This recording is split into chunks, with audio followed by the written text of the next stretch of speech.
प्यारे बच्चों, आज हम डिफाइन करेंगे मैग्नेटिक इंडक्शन को या मैग्नेटिक फील्ड स्ट्रेंथ को और इसके यूनिट्स को।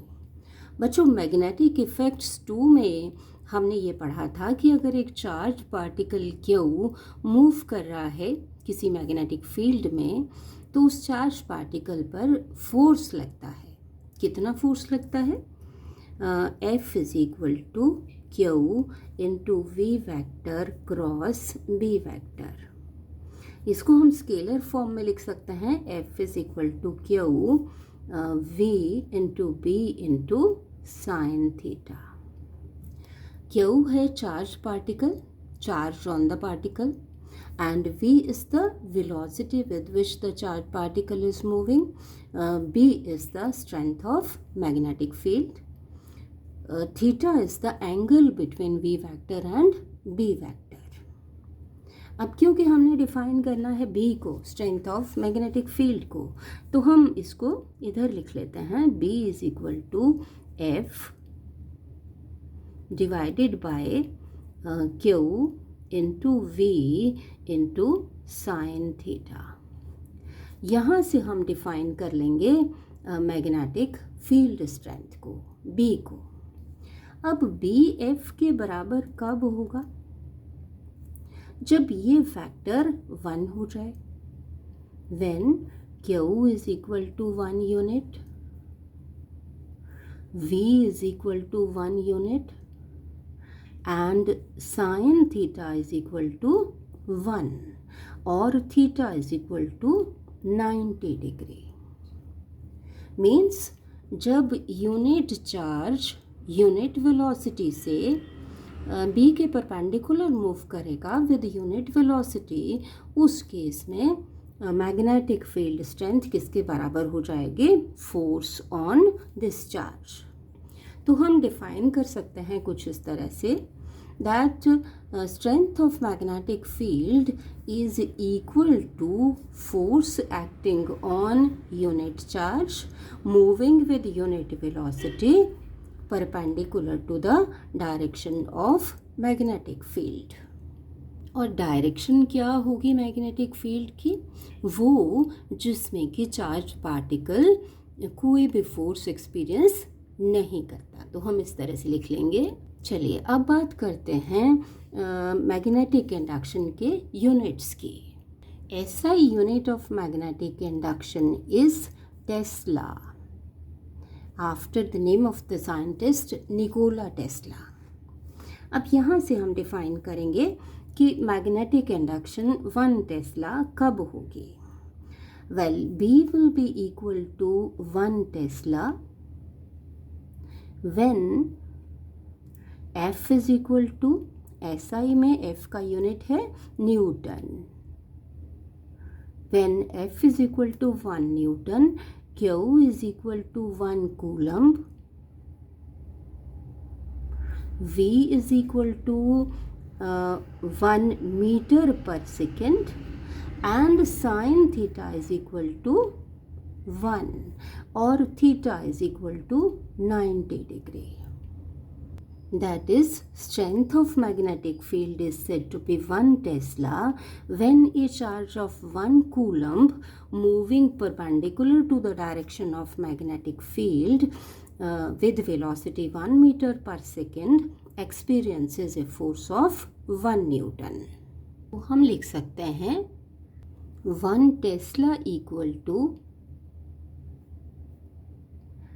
this will be equal to 1 Newton divided by 1 coulomb into 1 meter per second into sin theta, sin 91। Tesla काफ़ी बड़ा यूनिट है। आइए स्मॉलर यूनिट को डिफाइन करते हैं।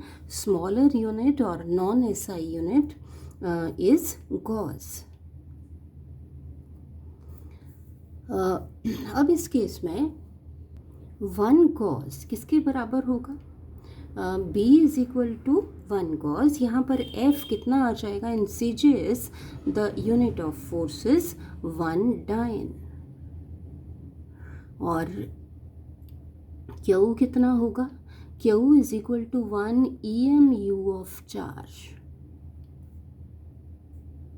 This is the derived unit of charge in CGS. V कितना होगा? CGS में वेलोसिटी का यूनिट है 1 सेंटीमीटर पर सेकेंड और sine theta is equal to 1. तो हम यहाँ से कैसे डिफाइन कर लेंगे 1 गॉस को? Magnetic induction is said to be 1 gauss when a charge of 1 EMU moving perpendicular to the direction of magnetic field with velocity 1 centimeter per second experiences a force of 1 dyne. चलिए अब find out करते हैं relation between Tesla and Gauss. हम शुरू कर लेते हैं इस रिलेशन से. 1 tesla equal to 1 Newton.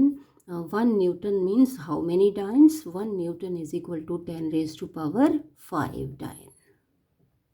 Divided by 1 Coulomb is equal to 1 over 10 EMU. Because 1 EMU is equal to 10 Coulomb. EMU is the derived unit of charge in CGS. 1 metre पर second को क्या लिख सकते हैं? 100 सेंटीमीटर पर second. तो ये हमारे पास आ जाएगा 1 tesla equal to 10 raise to power 5 divided by, यहाँ रह गया 10 डाइन पर EMU इंटू सेंटीमीटर पर second. Dyne divided by EMU into 1 centimetre पर सेकेंड क्या है? 1 गॉस. तो यहाँ से 10 raise to power 4 gauss means 1 tesla is equal to 10 raise to power 4 gauss. चलिए अब डायमेंशंस लिख लेते हैं B की. F is equal to M into A, mass into acceleration. Charge is equal to current into time into velocity. Sine theta की कोई dimensions नहीं.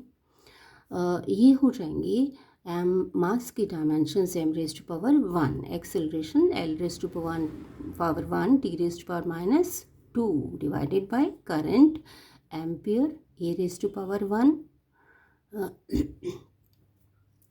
Time की dimensions t raise to power 1 and velocity l raise to power 1 t minus t raise to power minus 1. तो ये आ जाएगा.